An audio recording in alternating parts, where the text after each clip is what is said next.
Good morning and welcome to the Unitarian Universalist Church of Studio City. I'm Terry Hassman-Paulin, and along with Bonnie Perroni, I'm one of the co-secretaries of the Board of Trustees.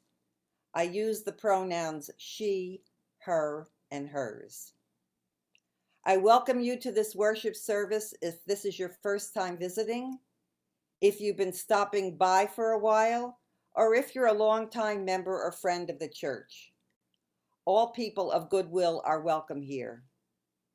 As Unitarian Universalists, we believe that we need not think alike to love alike. We are people of many beliefs and backgrounds. People with a religious background, people with none. People who believe in a God, people who don't, and people who just let the mystery be. Today is Valentine's Day. Back in 2011, the Unitarian Universalist Association's Standing on the Side of Love campaign set out to transform a day once reserved for romantic love, chocolates, and flowers into a celebration of courageous love and social justice. In congregations and public squares across the country, Unitarian Universalists gathered on Valentine's Day to rally for marginalized communities and to speak out against oppression. Reimagining Valentine's Day in this way shows that love knows no border, no gender, no race, and no religion. Let's try to continue that spirit of reimagining Valentine's Day this year in 2021. I have two announcements to share with you today. Since this is the second Sunday of the month, there will be an RE Zoom meeting from 12:30 to 1:30 p.m. for making sandwiches and baking cookies. These will benefit the North Hollywood Interfaith Food Pantry. Anyone interested should contact Nicole Thibodeau, who will be putting her email address into the chat box. And a second announcement. Next week, February 21st at 11:15, there will be an important congregational meeting. Some of the topics we'll be discussing are nominating committee candidates for the June election, financial update, endowment committee update, welcoming congregation committee presentation, new policies task force update, and the houseless drop-in center. The meeting is open to all who wish to attend. However, only members can vote on issues. So again, welcome to the Unitarian Universalist Church of Studio City. We're so glad that you decided to Zoom by this morning. And now Nicole Thibodeau will talk about the RE program in 60 seconds or less.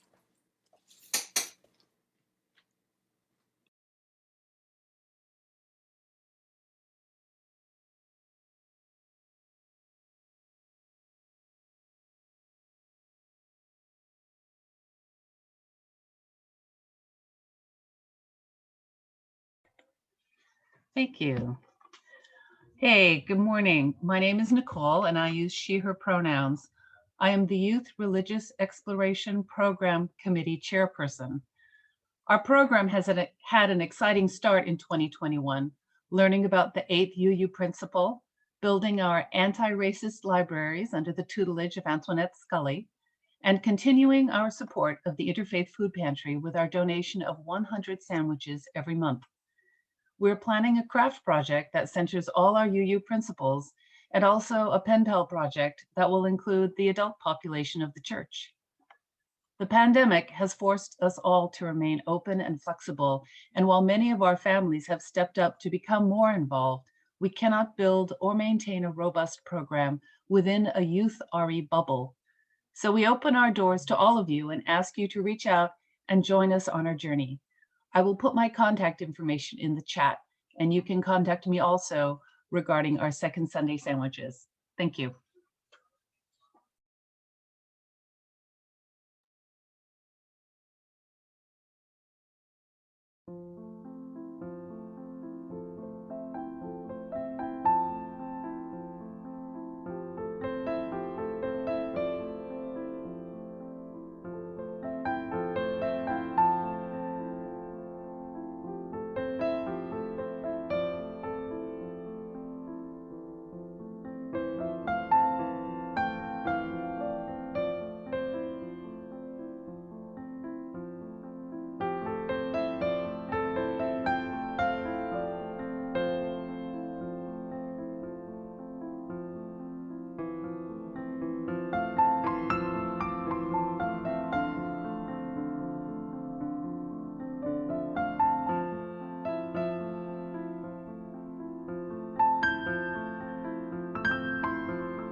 Good morning.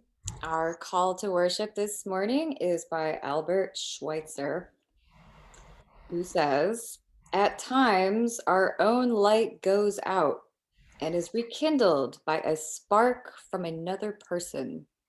Each of us has cause to think with deep gratitude of those who have lighted the flame within us." It is a sacred time, this Valentine's Day, in our sacred virtual space. Let's begin our sacred time together in song with our first hymn.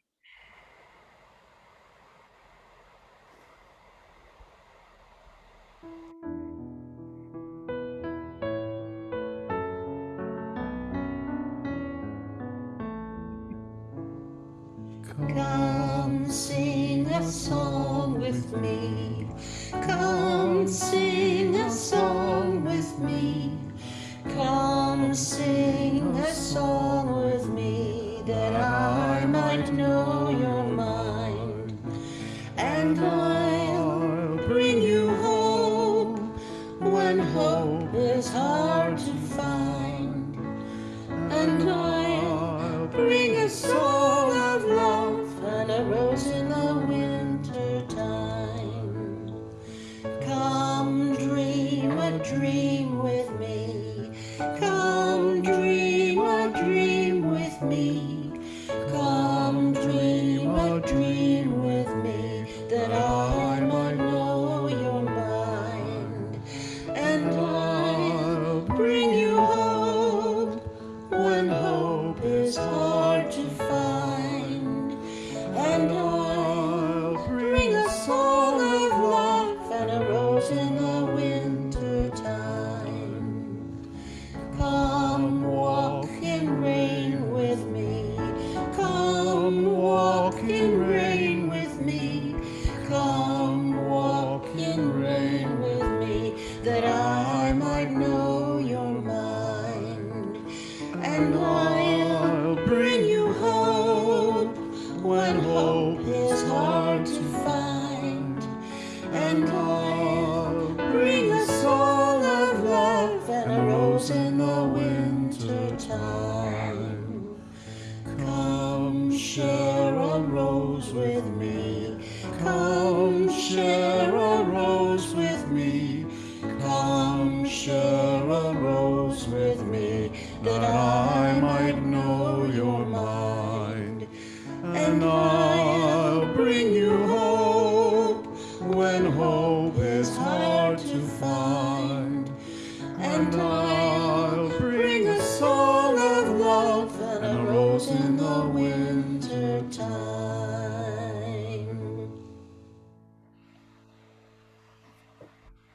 And now please join me in speaking the words of our covenant in unison. Love is the spirit of this church. The quest for truth is its sacrament, and service is its prayer. To dwell together in peace, to seek knowledge and freedom, to serve humanity in fellowship, thus do we covenant. And our doxology.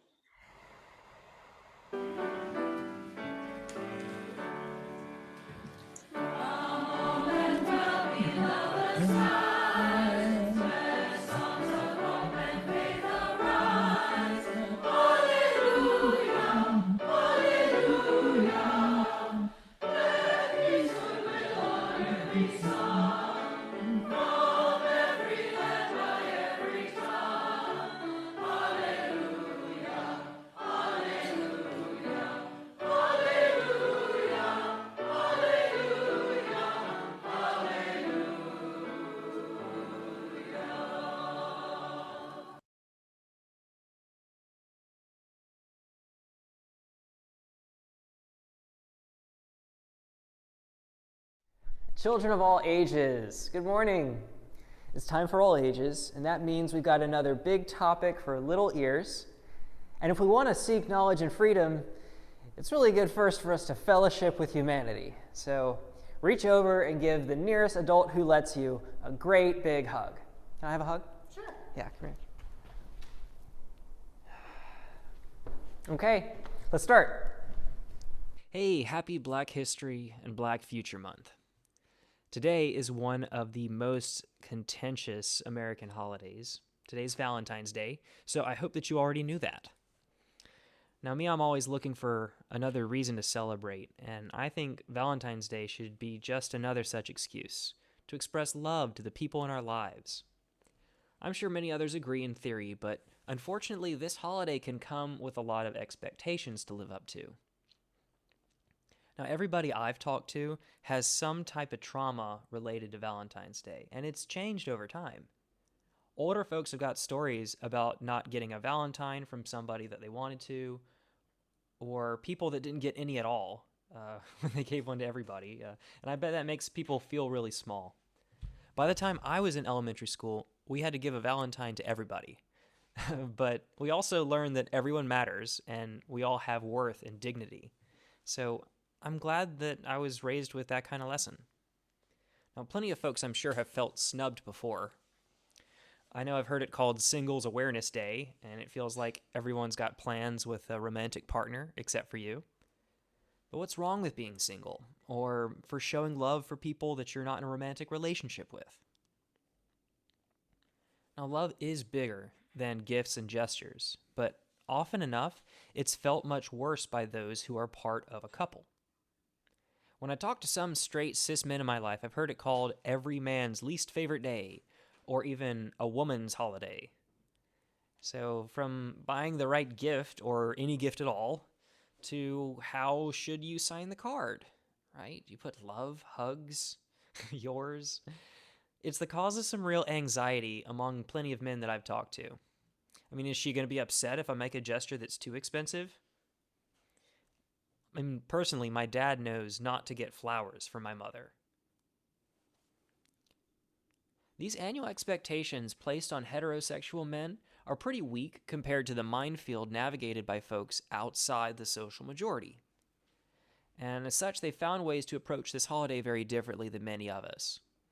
Guys, we're bowling with the bumpers up, because everywhere you turn, there's another thing that's pink and red that's trying to sell something for men to buy for women. And the cards used to all be for straight people. You have to really go looking if you're like a queer woman.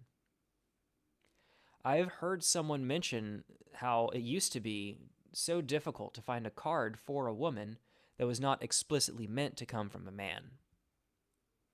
And, clearly, things have changed a lot. Without those traditional gender roles, my LGBT plus friends have removed themselves from the shame and the confusion of whether this is a woman's holiday. This has created a world where LGBT plus people have to create their own expectations and rituals around something as ubiquitous as Valentine's Day. They've reclaimed it to be a holiday of love for the people in their lives. So this should be permission enough for the rest of us to let ourselves be okay with letting go of these systemic expectations and strictures. Love is a lot bigger than just men buying flowers for women.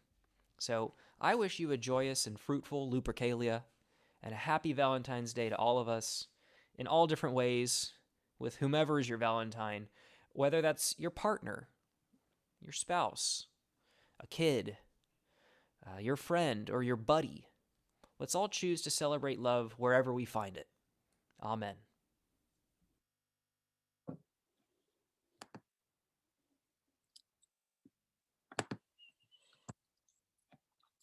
Thank you so much, Jolly. Indeed. Happy Valentine's Day, everyone. I love this holiday because I get to talk about my favorite subject, which is friendship. For my reading today, it's separate from what I'll talk about in my sermon. I want to make a recommendation for a book about a particular friendship and is also in the Black History vein for Black History Month. Zora and Langston. This is about the friendship of Zora Neale Hurston and Langston Hughes. It's really interesting, and I want to uplift this one passage that really struck me for its deeper truth of the American South toward the beginning of the 20th century in honor of Black History Month and in honor of friendship where we don't always notice it. So the author, Yuval Taylor, writes, misconceptions about the South of the 1920s come naturally to us. We imagine it strictly segregated. While that was true of schools, hotels, and practically everything to do with transportation, the races lived in much closer proximity to each other than in the North. And it was rare to find an all-white or all-Black community. Sundown towns, where no Black people were allowed after sundown, became increasingly common all over the United States between the end of Reconstruction and the end of segregation. But in the 1920s, there weren't yet many in the South. In general, Black and white neighbors attended each other's churches, played ball together, visited each other's homes, and helped each other through crises of sickness and death. Even as white Southerners maintained political, social, and economic control over most Black lives through lynchings, disenfranchisement, and unfair labor practices. We imagine Black Southerners as poor sharecroppers, chain gang workers, and itinerant bluesmen, and certainly the disparity in income between the races was enormous, not to mention the constant threat of white on Black violence.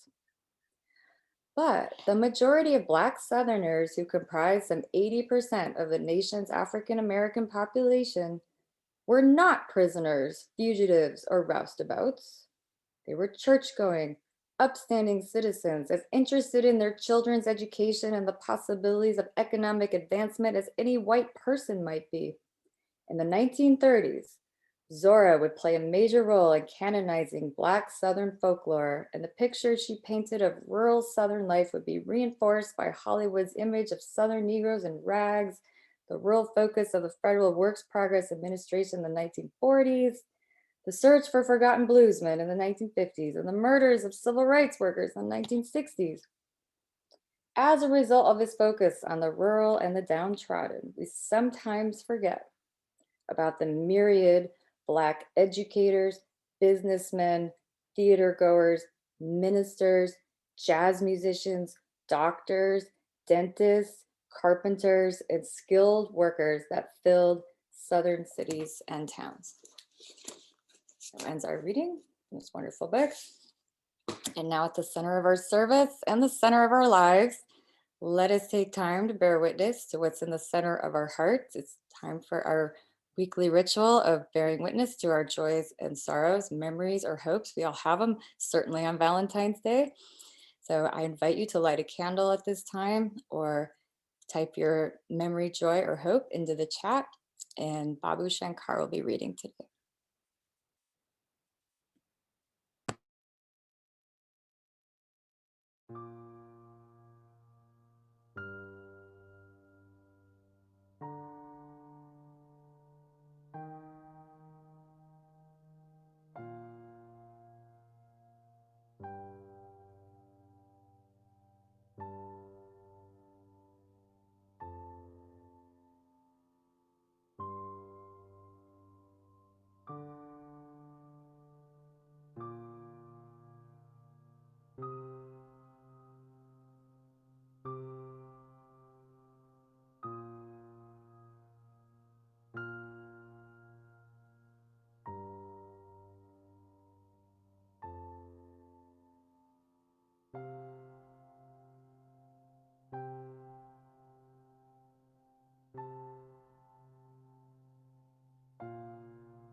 Good morning, everyone.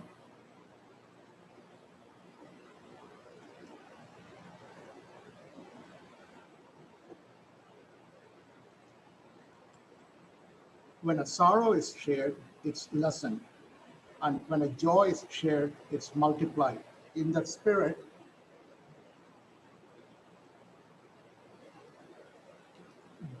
joy from Bonnie. Bonnie is happy to be returning to General Hospital for a few episodes as nobody's favorite person in Port Charles, Gladys Corbin. Congratulations. Joy from Greg Golden. So glad Paula and I have survived with no COVID infections these past 11 months. Joy from Ethan. Thank you to Aviva and Anthony for the song, which brought me to tears. Joy from Nicole. My mother informed me that she received her first 2 vaccination for COVID yesterday with no major side effects. Sorrow from Rochelle Lamb. My son and darling daughter-in-law got engaged on Valentine's Day 7 years ago. Liz died on March 15th, 2020. They had so much promise. Joy from Brandy Prime. I have found a loving home with 2 other queer, artistic, trans folks, and it's wholesome and lovely and healing.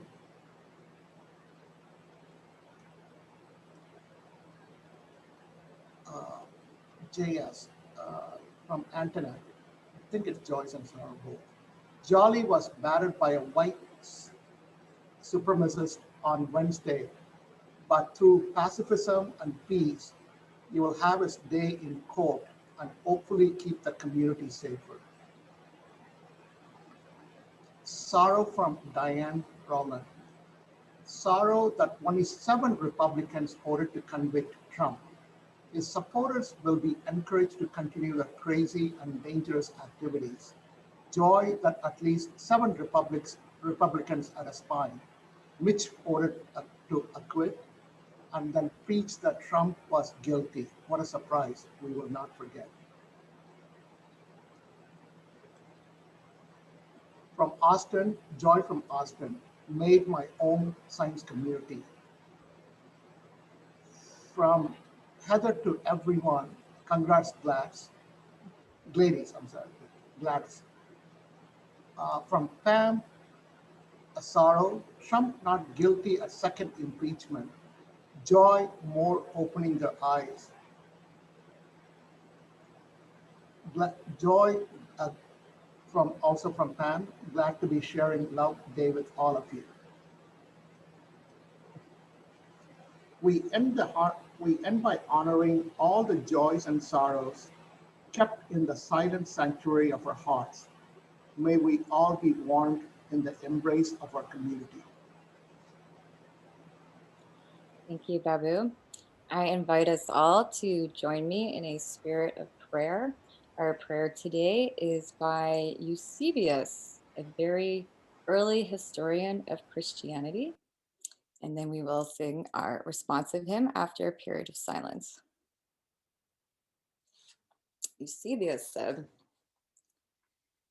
"May I be no one's enemy, and may I be the friend of that which is eternal and abides. May I wish for every person's happiness and envy none. May I never rejoice in the ill fortune of one who has wronged me. May I, to the extent of my power, give needful help to all who are in want. May I never fail a friend.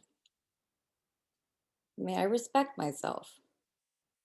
May I always keep tame that which rages within me. May I accustom myself to be gentle and never be angry with others because of circumstances. May I know good people and follow in their footsteps. Amen. And let us enter into a period of communal silence.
There is more love somewhere.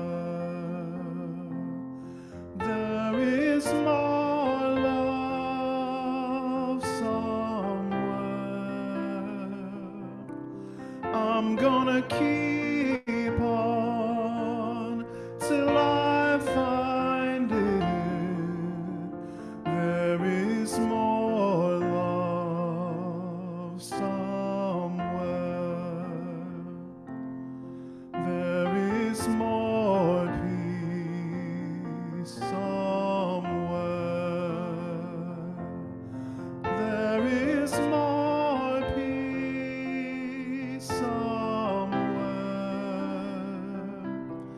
I'm gonna keep on till I find it. There is more peace somewhere. There is more joy somewhere. There is more joy somewhere.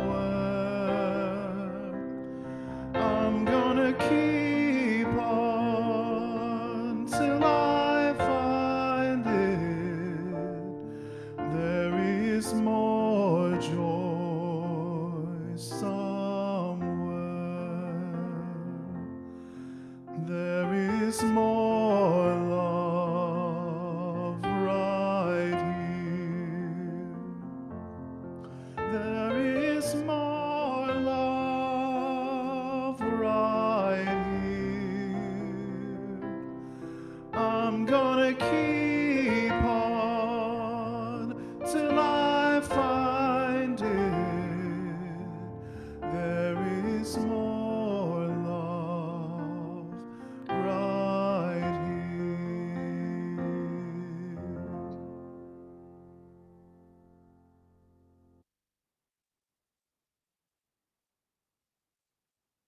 And it's time for our weekly ritual of sharing our financial gifts. On this Valentine's Day, we are sharing the love with one of our partner organizations, the North Hollywood Interfaith Food Pantry, that feeds many people in need right now. So we thank you so much for anything you can give to the food pantry. The offering will be gratefully received, and then we get to hear live from our music director, Anthony Concepcion.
When the rain is blowing in your face and the whole world is on your case, I could offer you a warm embrace to make you feel my love.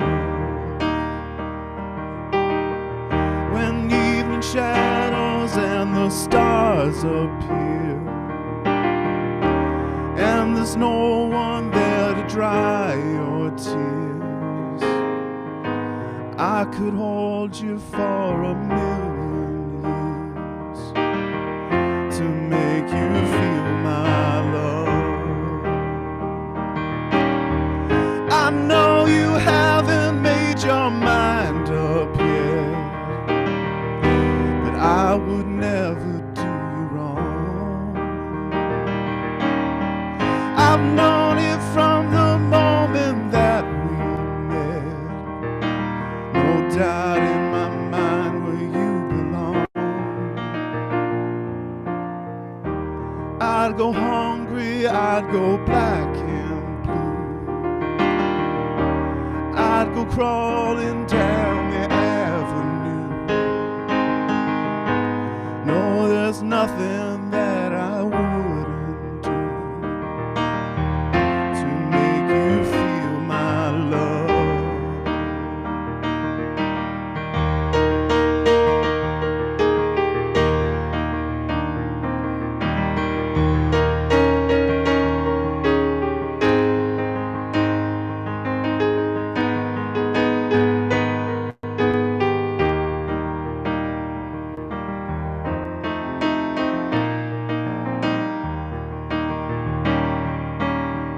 The storms are raging on the rolling sea and on the highway of regret. The winds of change are blowing wild and free. We ain't seen nothing like it yet. I could make you happy, make your dreams come true. There's nothing that I wouldn't do. Go to the ends of the earth for you to make you feel my love. To make you feel my love.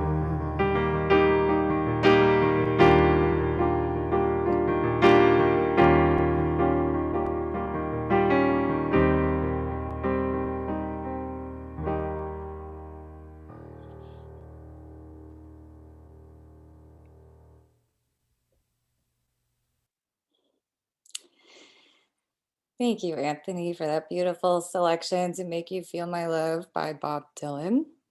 Very well chosen for Valentine's Day. And since it's a day of love, can I just say I love my program staff. I love Jolly. I love Anthony. It's so nice to have you guys as part of the show every Sunday. Thank you so much. So, for the sermon, friendship is a safe bet for a Valentine's theme, for the obvious reason that not everyone has a sweetheart, but everyone has friends. Love is like a prism. It has many facets. As a reminder, the Greeks famously have 7 words for 7 different kinds of love. They are eros, romantic, passionate love; philia, intimate, authentic friendship; ludus, playful, flirtatious love; storge, unconditional, familial love; philautia, self-love; pragma, committed, companionate love; and agape, empathetic, universal love. And I think there should be an 8th.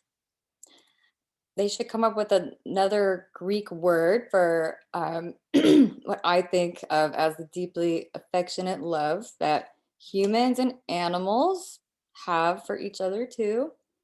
Multi-species love is definitely a thing between humans and pets, and of course is well documented by scientists and calendars full of adorable animals chumming it up. So I think they should add an 8th love there too. So ideally our lives have each of these love categories represented. If not now, then in the past or in the future.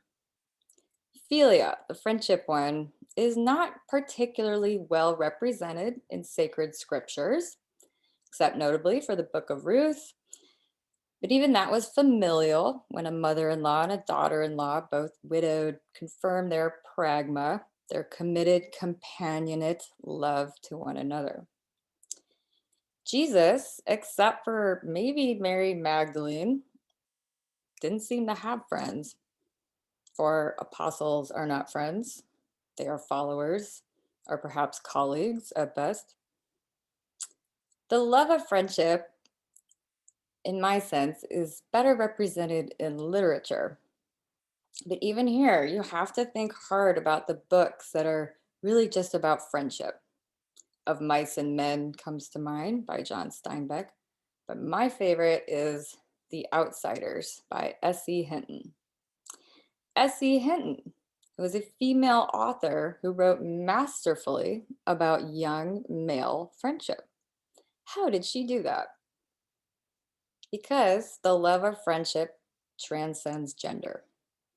It's interesting that the Greek associate intimate with the friendship kind of love, the word intimate. Well, as you know, our sex-smacked culture has sadly obliterated the subtle and extremely important meaning of intimacy. Yes, it could refer to sexual intimacy, but more importantly, it's emotional intimacy that we need more than sex, that is truly nourishing to our well-being as mammals. I've mentioned this before, but it's worth trotting out every so often what one of my mentors told me years ago. We should think of intimacy, she said, as into me see.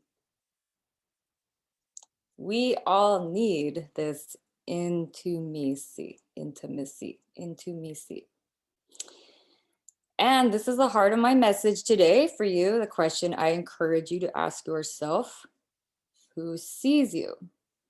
Who really, truly sees who you are inside you and all your complexity and subtle natures?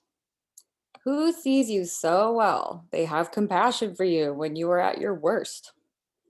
Who forgives your weaknesses because they know deep down who you are and that the histrionics will come and go? Have you ever noticed that it's after a big fight or reconciled estrangement with a friend that your friendship grows stronger and more devoted? It's because you have seen deeply into one another. You can't hide from each other, and you don't want to because you no longer have to. And you're so grateful to have back what you thought you might have lost forever. Often, once we've seen someone at their worst, we get to also have them at their best. This is the wisdom of a Marilyn Monroe quotation that I keep pinned on my ever-revolving bulletin board in my common area. I don't know if y'all can see it over there, but that's my ever-revolving bulletin board. And she said, Marilyn Monroe said, "I'm selfish, impatient, and a little insecure. I make mistakes, I'm out of control, and at times hard to handle. But if you can't handle me at my worst, then you sure as hell don't deserve me at my best." I love that. So I've always been one to maintain friendships, for better or for worse, been willing to renegotiate relationships because unless totally necessary, I fervently believe in not burning bridges. I'm fortunate, very fortunate, to have not lost many loved ones to death as someone. Believe it or not, I am middle-aged. But losing friends because it hurts so much, it almost seems worse because the person is still alive and yet still dead to you, practically speaking, when a friendship dies. You know, I still think of those friendships that didn't survive the toll of time and distance. From time to time, I wonder how they are. What do they look like? Are they happy? What are they doing with their lives? Don't you wonder about those people too? Maybe you can imagine someone right now whom you were once close with and whom you miss. think of this beloved person. If they are dead, I'm so sorry. If they are still alive, consider this. I have a friendship story, my favorite one, that illustrates it's never too late to look someone up and say, hi, I have missed you. I've missed you these months, these years, maybe even these decades. So here's my favorite friendship story. When I was a freshman in high school, I met Erin, who had just moved to Illinois from Texas. Erin was different. She dressed different. She was a bit rebellious, and I thought she was very cool. We had lots of fun together. But sophomore year brought personal crisis in Erin's life, and one of the results was dropping me as a friend. And as my mother can attest, I was devastated. It was my first broken heart for sure. I was sad for months about it, but it slowly turned into an uneasy hatred. And even though we had classes together and we worked together as waitresses at the same retirement village together, we did not talk to each other. But the last thing we did together as friends was go to the local commercial aquarium to buy fish for our freshwater fish tanks at home. Last thing we did as friends together. That day, I bought a beautiful cream-colored angelfish that when the sunlight shone on its scales, they turned iridescent colors. I really love that fish. I named her Goldie. So I let this fish have the whole tank to herself because that's what angelfish prefer anyway. Whenever I entered my bedroom, the fish would greet me by coming up to the corner of the fish tank. And that fish stayed alive almost throughout the rest of high school, well into the spring of my senior year. And one day I noticed the fish tank's heater had become unplugged, and for some reason I didn't plug it back in. I was too distracted by senior year. And, a day or two later, the fish died. And I held myself responsible for not plugging the heater back in. How could I? I felt terrible. And I remembered I had bought that fish with Erin. I'm like, ugh, the only way I'm going to feel better about this is if I call her up. Even though our estrangement had gone on for over 2 years at that point. I guess I figured I had nothing to lose. Well, Erin and I, that night, we talked for 2 hours. And toward the end of our conversation, Erin told me that she's a lesbian. And it was the first time anyone had ever come out to me. And it made sense then. She had figured it out around our sophomore year and didn't know how to handle feelings she was having in her close friendships. Well, we graduated a few weeks later after that telephone conversation, and it didn't happen right away, but soon we became very close friends again, and we're still close to this day. And Erin and I, we often wonder if we still would have become friends if I hadn't called that night the fish died. How else could she have safely come out to me? How else could we have begun to build our trust in each other anew? I realize now that like the same way I gave the fish space to herself, that's what Erin needed too. She had needed space for herself. And even though I love that fish, I'm so glad it died. So the point is, no matter how much time has passed, I assure you this never matters. We can track someone down and rebuild, or we can rebuild the broken relationships that are nearer to us. It's never too late to make the dead fish call. When we give a friend who has hurt us another chance, we are doing sacred work because we're giving permission for friendship to bloom once more. In liberal religion, we tend to speak of salvation as worldly. And one place we find this salvation is in our friendships. To be profoundly understood is a kind of salvation. Salvation and friendship can come about in 2 important ways. The first is what I've been speaking of, to be seen, to be known, to be understood in all our complexity and vulnerability and beauty. The second very much has to do with the conventional theology of salvation, to be forgiven despite our faults and mistakes. I know most of us don't buy into the traditional theology of absolution, that Jesus died for our sins. And I don't think most of us are consciously concerned with whether or not God forgives us. But we do care that our loved ones forgive us. We do care that our friends forgive us for our mistakes. We do care that our friends accept us as we are. I know who my best friends are. They're the ones that no matter how badly I mess up, they're not going anywhere. There's nothing I could do that would make them stop loving me. It is a lot like God's love that traditional Christianity speaks of. It's unconditional. Personally, I can find salvation in divine love. However, I often prefer the love of my friends over the love of a deity or a deitess who can seem abstract and distant. What I really need is a down to earth, laughing, crying, hugging love of a friend more. It means more to me to talk with my close friends than to talk with God. Got a little heretical ring to it, doesn't it? But it's because life is for the living, for now, on this earth, in this present moment.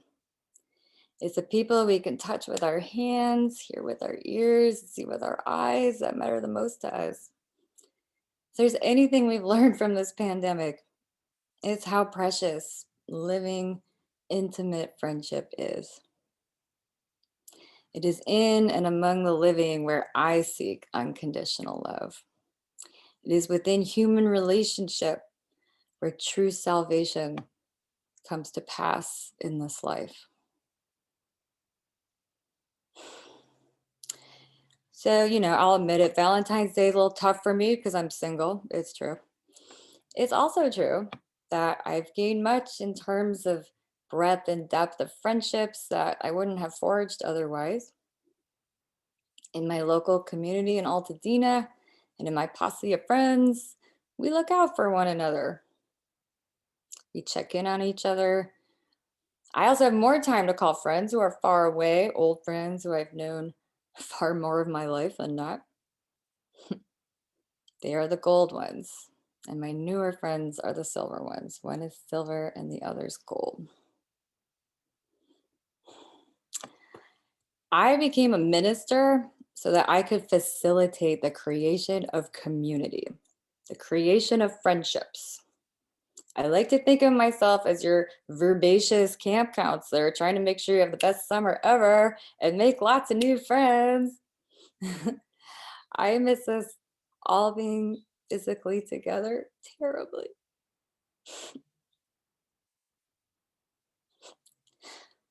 And my next line is, I try not to think about it because it just makes me cry. I miss being with all of you so much. But I am convinced that even over the telephone, even over Zoom, even over text, we can still have that vital intimacy where we traverse matters of the heart with one another, we practice deep listening, and we bear the contents of our souls if we feel safe to be honest. One of my oldest friends is named Chris. I've known him since 4th grade when we became close friends in high school. I married him and his husband in a rogue wedding in San Francisco City Hall right after Prop 8 failed and marriage equality became state law. Unfortunately, his husband has recently left him and he's still in the first stages of coming to accept this. So I've been checking in on him. I say, how are you doing? And for the first time I can ever remember him saying this, he's like, I am not good. I remember that feeling. We've all been there. But how important it is to be able to have a friend ask you how you are and to be able to say, hell no, I am not good at all. I can't fix anything for Chris. but he's not alone at least, and I'm going to call him later today. And so, my friends, happy Valentine's Day. May we all feed the bonds of philia, which is that intimate, authentic friendship. It's a love that can fail like any other love, but it's also one of the more resilient ones. True friendship can survive the bumps in the road as we forgive, as we give and receive the intimacy. I need that intimacy, and I'm betting you do too. So now let us sing our last hymn, All You Need Is Love.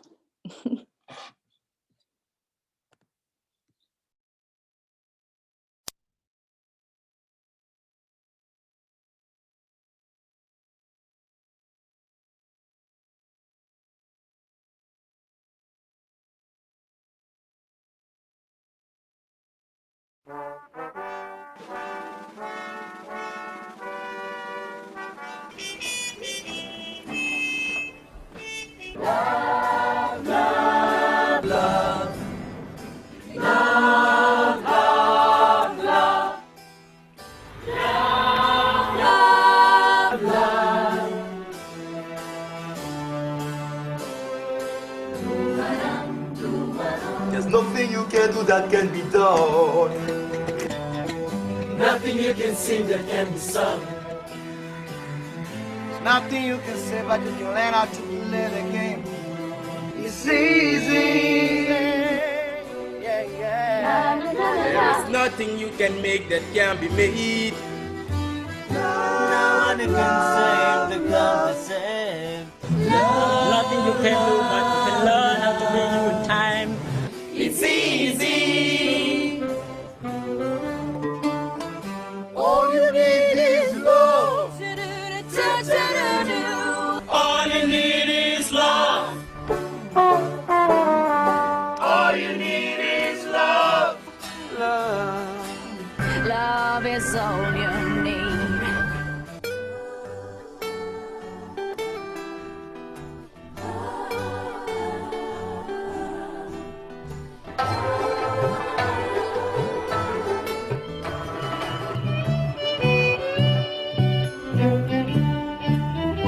All you need is love.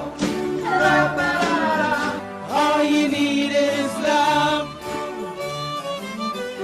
All you need is love. Love is all you need. There's nothing you can know that isn't known. Nothing you can see that isn't shown. Nowhere you can be that isn't where you're meant to be. It's easy. All you need is love. All you need is love. All we need is love. All you need is love. Love is all you need. All you need is love. All you need is love. Everybody. All you need is love. Love is all you need. Love is all you need. Love is all you need. Love is all you need. Love is all you need. Love is all you need. Love is all you need. Love is all you need. Love is all you need. Love is all you need. Love is all you need. Love is all you need. Love is all you need. Love is all you need. Yes, it's all you need. Love is all you need. Love is all you need. Love is all you need. Love is all you need. Love is all you need. Love is all you need. Love is all you need. Love is all you need. Love is all. Love is all you need. Love is all we need. Love is all you need. Love is all you need. Love is all you need. Love is all you need. Love is all you need.